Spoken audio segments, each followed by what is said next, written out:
Holidays-nale, அது நம்ம GT Holidays தான். GT Holidays, South India's #1 travel brand. திருப்பதியில் தொடர் கனமழை பெய்வதால் பக்தர்கள் சிரமம் அடைந்து வருகின்றனர். இது தொடர்பான காட்சிகளை பார்க்கலாம்.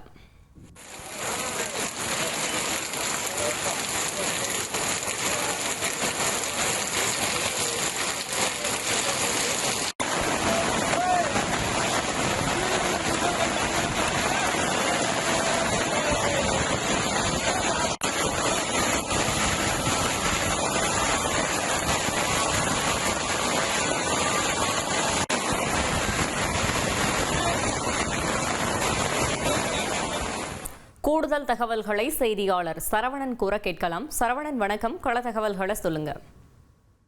திருப்பதி திருமலை பகுதிகளில் கடந்த ஒரு வாரமாக கனமழை, லேசான மழை பெய்து வருகிறது. இதனால் கோவிலுக்கு சென்ற பக்தர்கள் வெளியே வர முடியாமலும், வெளியே வந்த பக்தர்கள் தங்கள் அறைகளுக்கு செல்ல முடியாமலும் அவதிப்பட்டு வருகின்றனர். மேலும் மலைப்பாதைகளில் அவ்வப்பொழுது சின்ன பாறைகள் பிரிந்து விழுவது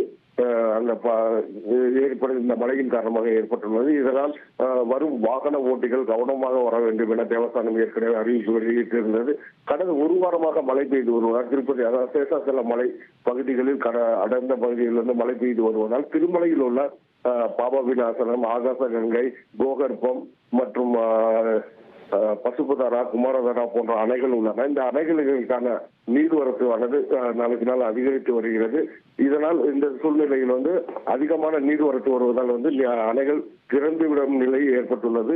மேலும் ஒரு நாட்கள் இன்னும் தொடர்ந்து 28-30 தேதிகள் வரை இந்த மழை இருப்பதால் தொடர்ந்து இந்த அணைகளை தேவஸ்தான நிர்வாகம் கண்காணித்து வருகிறது. மேலும் திருமலைக்கு வரும் பக்தர்கள் கவனமாக சொந்த வாகனத்தில் வரும் பக்தர்கள் கவனமாக வர வேண்டும் என்று எச்சரிக்கை விடுக்கப்பட்டுள்ளது.